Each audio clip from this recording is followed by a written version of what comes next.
गोदान दिल्लीयाव आं नैबे समाव दङ आरो बे समावनो बड'लेण्ड महत्सब बे महत्सबा नैबे समाव खुंफुं जानायनि लामायावसै आरो बे समावनो मानगोनां एमपि बिथां दोंगोरा नार्जारि सार बिथाङा दङ। आं बिथांनिफ्राय मोनथिनो थाखाय आखायाव लागोन जे मोनसे गिदिरथार जारिमिनारि बिथांखि बे समाव लानानै हाबाफारिया दिनैनिफ्राय जे जागायबाय बर' हारिया बेजों मा बिथिङाव नैबे समाव दावखोनायनि लामायाव दङ।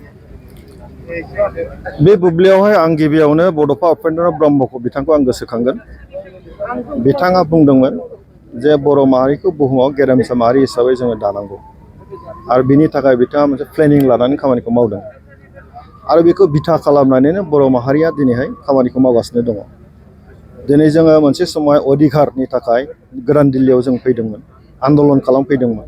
नाथाय दिनैनि जे हाबाफारि बेयो आन्दलन नङा, बेयो जाबाय गोजोन खौसेथि आरो जौगानाय। बेखौ जोङो रंजानो थाखाय जोङो गोदान दिल्लीयाव बे बड'लेण्ड महत्सबखौ जों फालिनाय जादों। बेवहाय राव थुनलाइ हारिमु बे बिथिङाव जोंनि माहारिनि जौगासारनायनि सायाव जों सावरायगोन। आरोबाव जोङो इयुन जोलैनो बेखौ जों फोरमायनो सानदों जे जोंनि माहारि हिसाबै जों बेसेबां जौगाखो।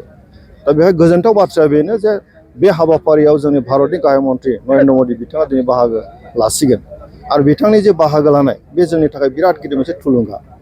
बिथाङा दि बर' माहारिखौ मोजां मोनो, बिथाङा दि बर' माहारिखौ जौगाखांजानो लुबैयो, बे बाथ्राया दिनै रोखा जादों।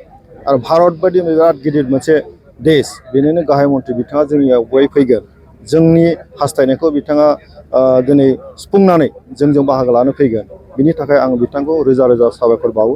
आं मिजिंथिदों साफ्रोमबो बर' फिसाया बिथांखौ जों दिनै साबायखर बावनाया दरखार दङ। जों साबायखरखौ बावनांगोन आरो बिथांनि थुलुंगानायनि गेजेरजोंनो फैबाय थानाय समावहाय जोङो बर'खौ बुहुमाव गेरेमसा माहारि हिसाबै दानांगौनि जि बाथ्रा बड'फाया जोंखौ जि बानायहोलांदों बेखौ मावफुंनायाव जथेस्थ' जोङो लामा मोनगोन होननानै आं मिजिंथियो। जिहेथु मोनसे फिसा हारि बर' हारिया मोनसे फिसा हारि, दा बेनि गेजेरावबा हादरनि गाहाय बिथां नरेन्द्र मदि बिथाङा बाहागो लागोन बे समाव जों बर' हारिया बेजों बेसेबांसो मुलाम्फा जागोन बायदि आं सानो नरेन्द्र मदि बिथांनि जि सिन्था बियो भारतनि मोनफ्रोमबो फिसा गिदिर जि जाथि जनगस्ति फारफ्रोमबो बिथिङाव जौगासारनायखौ बिथाङा लुबैयो। बे बाथ्राया बेरखांदों।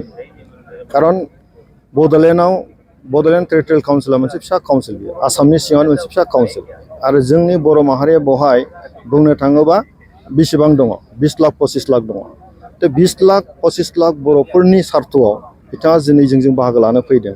बे जोंनि थाखाय बेसेबांबा गिदिर मोनसे थुलुंगाथाव। आरो भारत बायदि दिनैहाय 150 कौटि मानसिफोरनि गेजेराव बे 20 लाख सुबुंफोरनि गेजेराव फैनानै बाहागो लानायनि जि सिन्था बेखौ नोंथाङा सानदों। दा गतिके बे जोंनि थाखाय बिराद मोनसे खाबु। दा बिथाङा जोंनि बर'फोरजों दा कानेक्सनाव फैबाय। दा गतिके जों बिथांखौ जों मान होनानै हादोरजों लोगोसे जोंनि माहारिनि राव हारिमु थुनलाइ जौगानायाव जों बोरैहाय बांसिनै खामानि मावनो हायो बेनि बागै जों दिनै जयैनो खामानि मावनो दिनै सम जादों। गतिके दिनैहाय दुलाराय बर' फरायसा आफाद, बर' थुनलाइ आफाद आरो जोंना बिटिसि काउन्सिलनि प्रमद बर' बिथांनि दैदेननायाव जि मोनसे सरकार सोलिगासिनो दङ, आसामनि सरकार हेमन्त बिश्व शर्मा बिथांनि दैदेननायाव जि सरकार सोलिगासिनो दङ, भारतजों जयैनो खामानि मावनाय मोनसे सुबिदा दङ। बे बुब्लियावनो जों दिनैहाय जौगानायनि रंजानायनि खामानिखौ जों दिनै मावनो गोनांथि दङ आरो बेनिनो मोनसे बाहागो हिसाबै बड'लेण्ड महत्सबआ दिनै बेवहाय खालामजानाय जादों आरो बे जोंनि थाखाय बिराद गिदिर मोनसे एचिभमेन्ट होननानै आं सानो। एकर्डनि माबाफोर सावरायलायनाय जागोन नामा? थामहिनबा बेवहाय बे बिथिङाव नैबे एकर्डखौ माबाफोर नारसिननाय जागोन नामा? नङा, बेहाय स्पेसियेलि बे बड'लेण्ड महत्सबआ जाबाय मा आथिखालाव जोंनि राव हारिमु थुनलाइनि जे आथिखालनि जि थासारि बेनि सायाव मोनसे सरसा जागोन। जोंनि रावनि बागै, जोंनि हारिमुनि बागै, जोंनि सोलोंथाइनि बागै जोङो बेहाय सावरायनाय जागोन आरो बे सावरायनायाव देशनि दैदेनगिरिफ्रा बेवहाय बाहागो लागोन। थारमाने जोङो बे सावरायनायनि गेजेरजों देशनि दैदेनगिरिफोरखौ जों मिथिनो हानायनि खाबुखौ जों मोनदों जे जोंनि अबस्थाया नैबे, जोंनो नैबेखौ नांबावगौ। भारतनि जे बेंनाय जे खान्थि एडमिनिस्ट्रेटिभ जि सिस्टेम दङ, बे सिस्टेमनि गेजेरजों जाहाथे जोंफोरबायदि जाथियाबो जोंनि राव हारिमु थुनलाइयाव जाहाथे जौगालांनो हायो बेखौ जोङो मेसेज होनो नागिरदों आरो बिथांमोना मोनलाङो दिनै। खारन बेवहाय दिनै धर्मेन्द्र प्रधान बिथाङा दिनै सोलोंथाइ मन्त्रि बेबो फैगोन, डनार मन्त्रि ज्यतिरेन्द्र सिन्धिया डाङरिया बिथाङा बेवहाय फैगोन। दा गतिके दिनै पबित्र मार्गारिटा बिथांमोनाबो बेवहाय फैगोन। जे भारतनि जे गेदेमा बिथांमोन, भारतनि मन्त्रि बिथांमोना बेवहाय बाहागो लागोन। दा गतिके बिराद मोजां मोनसे डिसकासन जागोन आरो बर' माहारिनि सोमोन्दै जोङो जाय बाथ्राफोरखौ जों मिथिहोनाया गोनांथार दं बेखौ जोङो दिनै मिथिहोगोन। गतिके नैबे सुक्तिनि बाथ्राया बे आलादा मेटार। बे सुक्तिखौ जों जि प्लेटफर्माव मावनांगौ बेखौ जों मावगासिनो दंखायो।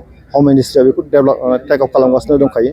फैगौ सेसनाव हयथ' गोबां बाथ्रा बेवहाय जों मिथिगोन, जों बुंनो बेवहाय खाबु दङ।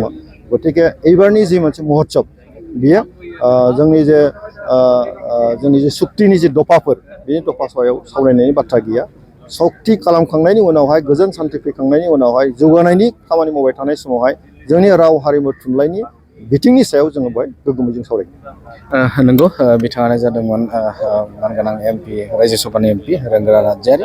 बिथांनिफ्राय गोबां बाथ्रा मिथिबाय आरो बिथाङा फोरमायथिदों जे नैबे समाव जे हादरनि गोबां गेदेमा बिथांमोना बे हाबाफारियाव बाहागो लागोनखौ बिथाङा मोनथिहोदों आरो लोगोसेनो बे समाव बिथाङा फोरमायथिदों जे नैबे समाव हादरनि गाहाय नरेन्द्र मदि बिथाङा बाहागो लागोन आरो आसामनि गोबां दैदेनगिरिफोराबो बे हाबाफारियाव बाहागो लागोन। लोगोसेनो हादरनि गाहाय बिथांमोनाबो बे हाबाफारियाव बाहागो लागोनखौ बुंदों आरो बर' हारिनि जे माखासे जारिमिनारि जे नुथायजों लोगोसेनो बर'नि माखासे राव हारिमु थुनलाइ बे जौगाखांनायनि सायाव दिनैनि हाबाफारियाव सावरायनाय जागोन होननानै बिथां गेदेमाया फोरमायथिनायखौ नुनो मोनदों। गोजोन्थों।